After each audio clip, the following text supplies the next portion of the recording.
And a handle for the hot shut off, but in a pinch you can shut off just the, oh, you gotta go slow. Of course you want to verify the water's off inside. In a pinch you can shut off just the cold. I had to change out a couple of cartridges real quick in no time. Let that go nice and slow.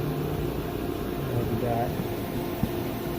So I just wanted to show you that you can turn off the hot by just turning off the cold, and you always want to turn off the cold first and then the hot.